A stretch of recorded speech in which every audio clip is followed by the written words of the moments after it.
specific attraction or common interests. The reason I date women around my own age is because when I do, I don't have to worry so much about getting anyone pregnant. Yeah. Now, this is a legitimate concern for me. I've got 5 kids.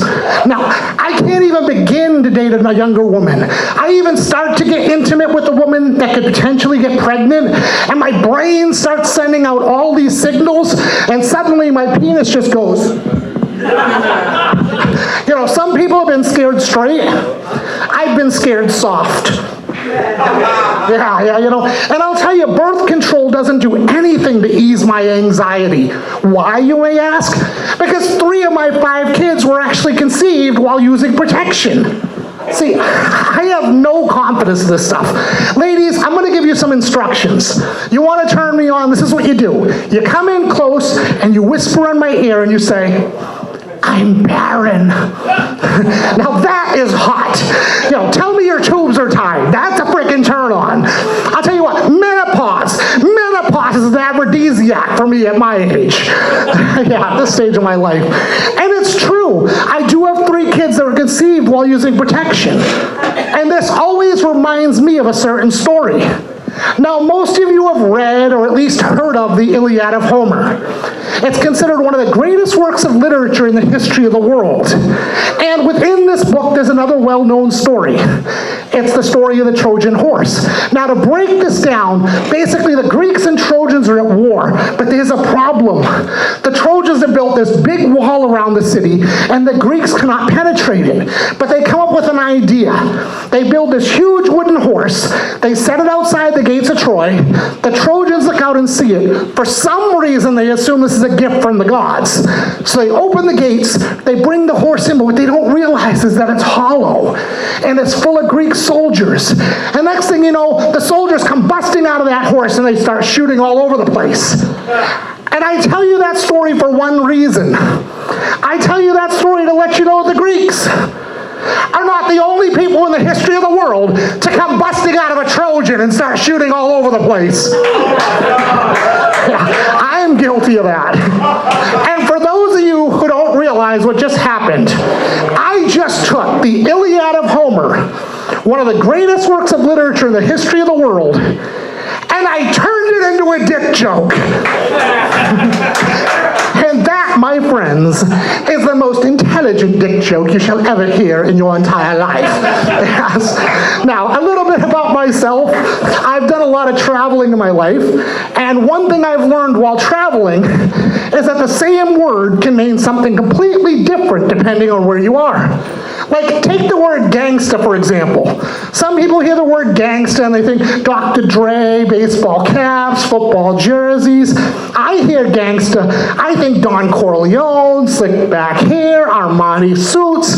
They think rap culture. I think mafia culture. They think Cadillacs. I think Cadillacs. Some things say exactly the same, you know? And you don't even have to travel far to learn something while you're traveling. I was just traveling around Boston recently. I saw these 2 women, probably in their mid-20s, obviously dressed for a night in the town, and the one turns to her friend and says, honey, you're a little bit uneven. Next thing you know, she reaches out her hands and starts adjusting her friend's breasts. And I thought to myself, this is the difference between men and women. Because I cannot imagine a scenario in which I am ever going to turn to my buddy and be like, hey, Frankie, you're hanging a little bit to the left down there. Let me straighten that out for you. Yeah, it's never going to friggin' happen. But, all right, when it comes to women, I do okay, but I've got some problems. Now, I think one of my biggest problems is psychologists say that a woman will generally decide within a few minutes of meeting a man whether or not they would ever consider sleeping with him. Now, my problem is that when I meet a woman I'm attracted to, my brain has a tendency to shut down for the first couple minutes. Now, these are things I have actually said to women upon meeting them. I once had a woman tell me she liked my scent, obviously referring to my cologne, and I went on a 2-minute tangent about how I use Lady Speed Stick. because it's the only deodorant I've found that can control my body odor.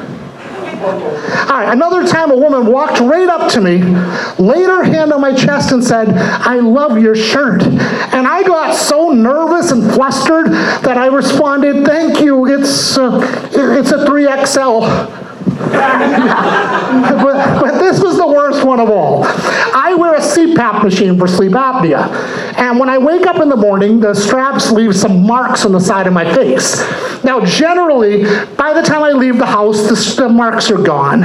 But on this one particular morning, my son had to work early. I had to drive him to work. I was so tired after that I stopped at a convenience store to get some caffeine.